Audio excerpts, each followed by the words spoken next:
Hey there. Today I wanted to talk about recovering from affairs, cheating in relationships.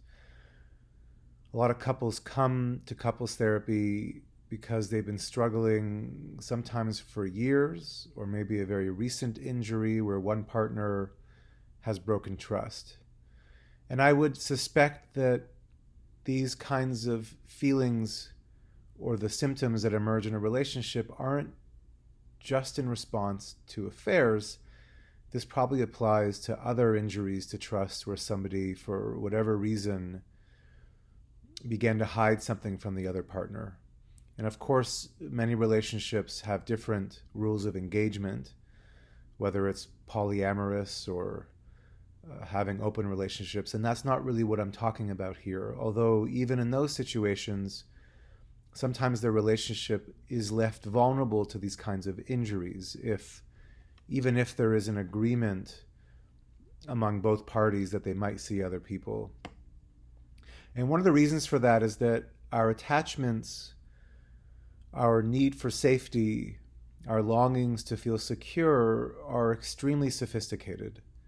They cut to the heart of many psychopathologies, anxiety disorders, depression, deep feelings of loneliness, that the ability to reach out and know that someone is going to be there for us is fundamental to our feelings of safety. And so, to get very specific here, one of the most difficult patterns that relationships fall into after there's a loss of trust is that the person who has been injured, cheated on, or the person who might discover that there's been an indiscretion, their nervous system immediately goes into a hypervigilant response because, especially if they love their partner or if they were caught off guard, this is an extremely difficult incident to process for a human being. We are always scanning our environments, even if it's unconscious, for safety, and we're always looking for cues in our environment that things are okay. That's why you can tell when your partner's voice changes, or if you call them and hear a subtle difference in the tone of their voice, often you'll say, hey, what's wrong? We immediately process these things at a rate that we're not aware of. And so when there becomes a very drastic reason for us to be aware of our environment, it's extremely hard to turn off those important processes in us that are constantly geared towards keeping ourselves safe. And so often the dance that emerges in a relationship where they're trying to recover from an injury like that is the person who has been cheated on all of a sudden gets thrust to extremely hypervigilant response. And people will often say things like, well, this isn't who I am. I'm not a jealous person. I'm not normally anxious. I don't normally have the instinct to go through your phone. I don't, that for people who maybe before the incident experienced a certain measure of control over their feelings, it can be highly disturbing for them to all of a sudden feel very anxious and overwhelmed. And in the literature, we think about a lot of these symptoms like post-traumatic stress disorder. You can have nightmares. You can have intrusive memories and thoughts. You can lose your focus. It can be hard when you go to work to not think about these things. And that fundamentally has to do with the human organism's imperative to keep ourselves safe. And so while that is going on in the one partner who goes into this very hypervigilant response, the other partner who in many cases may feel remorseful, perhaps a lot of these incidences unveil a deep unhappiness, which may be important for the relationship to process. And a lot of partners who have been cheated on have the strength to want to try and work through this. Maybe sometimes they recognize that there were things that were wrong with the relationship.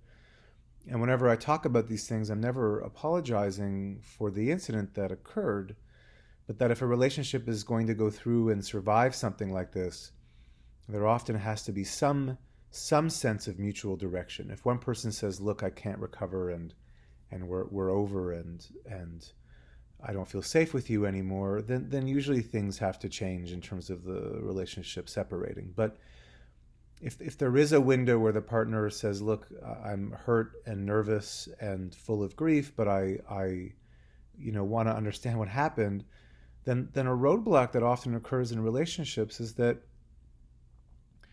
the other partner, who, as I mentioned, may be remorseful and reflective on all that this incident sort of uncovered, they may start to feel like no matter how hard they try, no matter how many times they apologize, no matter how much they try to talk about what happened, that it doesn't work. Their partner doesn't feel safe, that their partner is still mistrustful.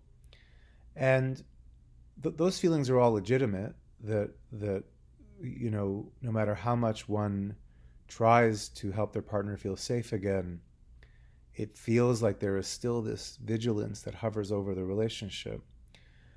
On the other hand, unless we really understand how these incidences affect us, why a partner might still continue to ask about somebody's day, or if someone has to go on a business trip, a partner wanting reassurance that they're not seeing anybody, or coming home and a partner saying, "Can I look at your phone?" You know that what we have to normalize the fact that these are all ways that we try to establish safety. And it can take time for these things, first of all, to subside. But more than that, if certain things don't happen, these action tendencies will never subside. And what often has to happen, and this is really where I think professional help can be necessary, is that often the person who is injured doesn't trust. And so you're asking somebody to feel better and to accept one's apology when they don't trust you anymore, which creates a dilemma. If I don't trust the person who's trying to apologize to me, then their apology or their remorse isn't going to make me feel better. If anything, the voice or the dragon might come in and say, "Is this person telling me the truth? Do they really feel better? Or do I have to watch out to make sure that my future is safe?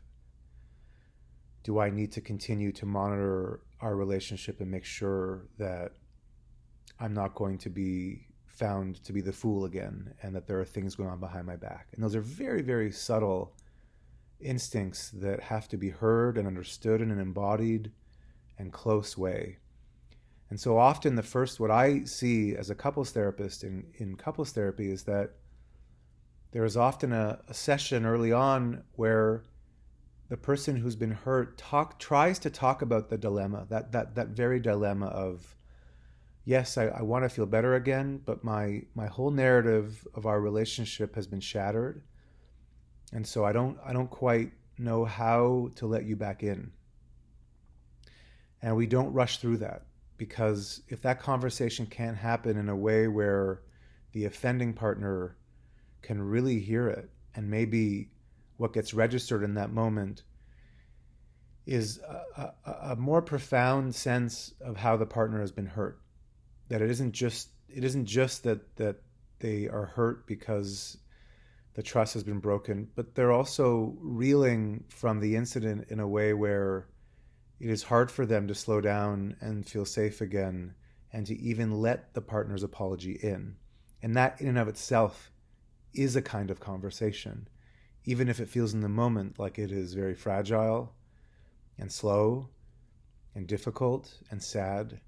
That conversation almost has to be the bedrock on which future conversations start to take place. So it's a very silk thin kind of trust that begins to develop, not around maybe a usual apology if you forget, I don't know, to pick up dinner on the way home, or if you don't do something for someone that can cause them hurt. We can generally have a conversation where trust is still in the relationship, and so someone appreciates somebody being remorseful or apologetic.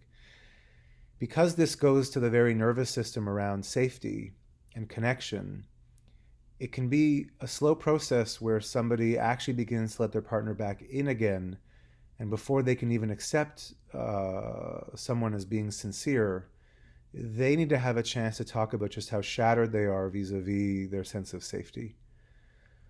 And so that's why couples can often, sometimes I've seen for years, going back 20 years, where it was never really solved, and the relationship kind of entered into a detente, or like a holding pattern for years, because a person never felt like their trust was restored, and so they always, even in subtle ways, were hurt or remained vigilant.